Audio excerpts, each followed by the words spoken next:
Welcome back, everybody, to another video. It's your boy Eddie, and hold on really quick. That's more like it. Some HHN gear and Universal Studios. Welcome back to the video. Like I was saying, it's your boy Eddie. Got some more content for you. I got 5 tips on preparing for your next HHN trip.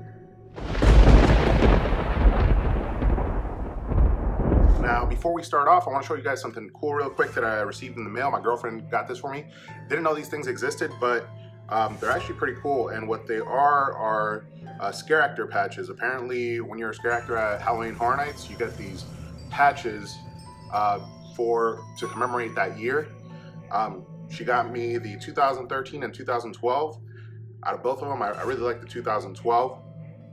It says scare actor cast, Universal Studios Halloween Horror Nights 2012, and then it's surrounded by barbed wire as well as 2 skulls in the sides right there. So it's a pretty cool design, and it's kind of nice that they give these to them. I'm gonna have to find a backpack to put these on. And then I got the 2013 one that looks kind of like some branches of a tree that come together in what looks like kind of a heart shape, and it also says scare actor cast 2013. Now you're planning your trip and you're on a budget. You know, so am I. I do it every year. For the past 4 years, I've gone straight, and I've gone several times before that. It's always a pretty expensive trip, but I enjoy it a lot, so I try to make sure that ahead of time I'm doing things to make sure that it happens. One of the things that you need to do ahead of time is make sure that you got your ticket plan. Make sure you know what tickets you want to get. Tickets and speed passes. If you've been to the event at Orlando, you know that the lines are ridiculous, so a speed pass is a must. I can't confirm this, but I believe the sooner you purchase the tickets for the speed passes, the cheaper it is, because as you get closer to the event and the quantity of those tickets dwindles, they become less and less, and they go up in price. I can't confirm that, but I believe I've noticed that the price gets more expensive as you get closer to the event. I think last year I waited really long to purchase my speed passes, and they ended up being like $120 when I first saw them for the same dates, which was the Saturday or Friday the 13th. I went because of the Friday the 13th. They ended up being, or they were earlier, like 90 something, and I paid 120 because I waited. Now, my second tip or second piece of advice would be figuring out the date that you're gonna go. It's something really simple to do, but if you do it right and you do your research, it could actually really impact the price of your trip.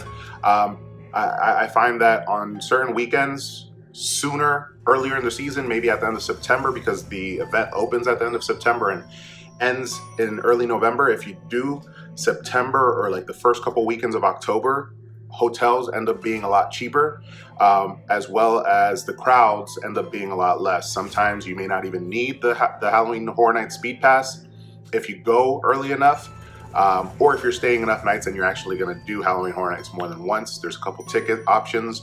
You know, going back to my first tip, there's a couple ticket options that actually could get you into the first couple weekends for a one price only type of thing. So like you pay like 120 and you actually get access to like 6 days, in comparison to actually paying just for one night for like $80, you know, so a little bit more and you get a lot more days.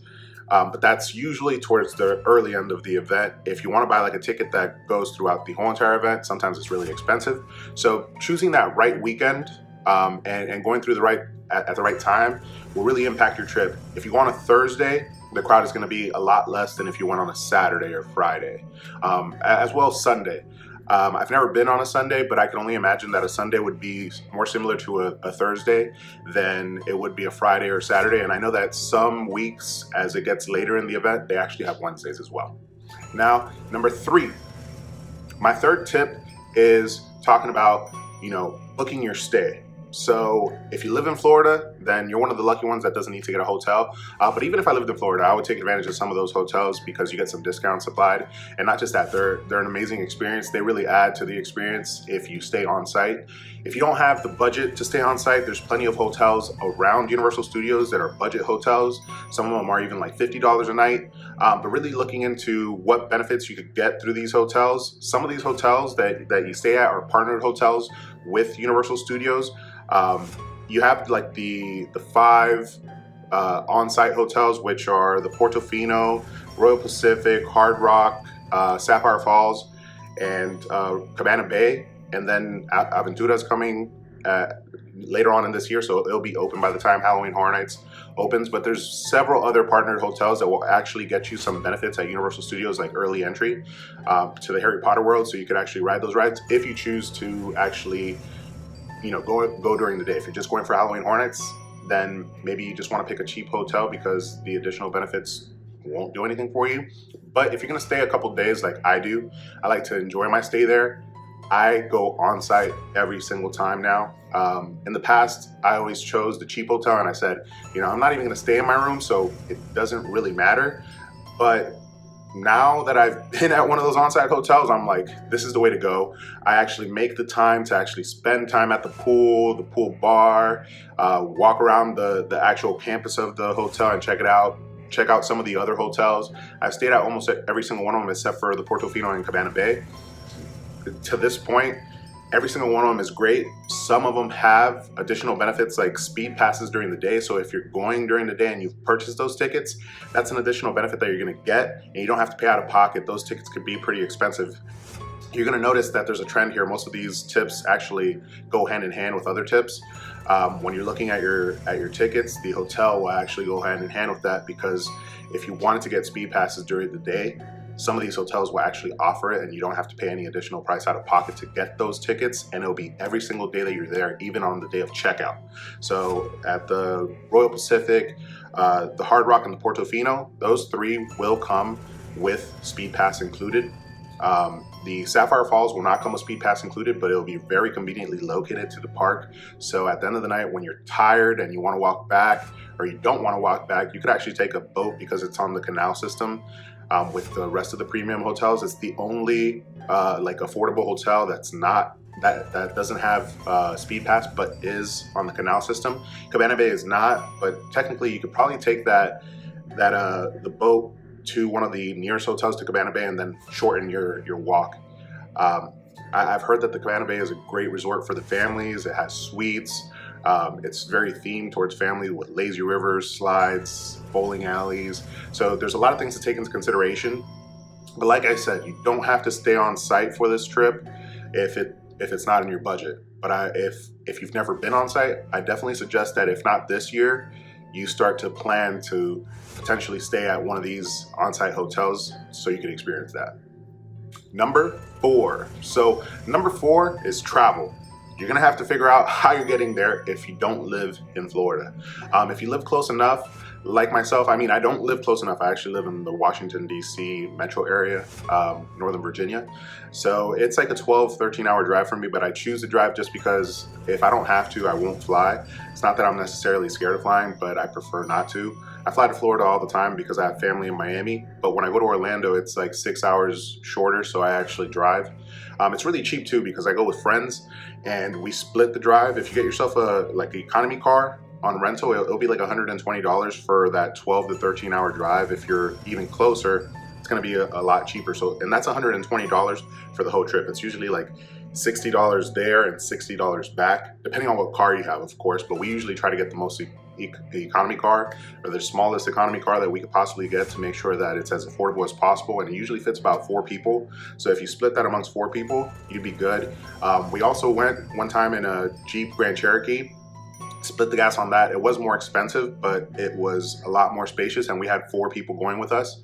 The rest of the time it's just been 2 of us, so 60 a pop, 60 there for myself, and then 60 there back for my friend who comes with me. So planning, how you're gonna get there is pivotal. So one of the things I do is I leave the night before my check-in so that I arrive there early in the morning and I could take advantage of the whole entire first day that I'm there. If you're flying, you could do that as well. It'll be much easier because you can actually fly out that same morning, and depending where you're at, you may be just a 2-hour flight, 3-hour flight, 4-hour flight. You could still get there in a reasonable time when it'll still be morning if you have a morning flight.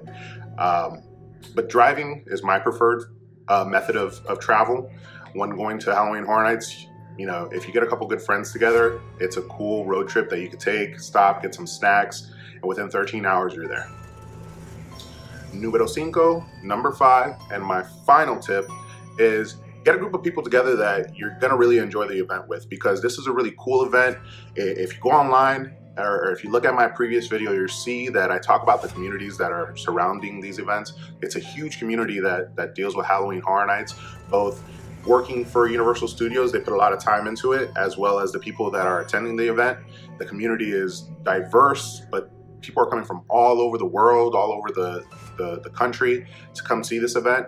So bring some friends that are going to enjoy it. I think really anybody would enjoy it, even your friends that are hesitant.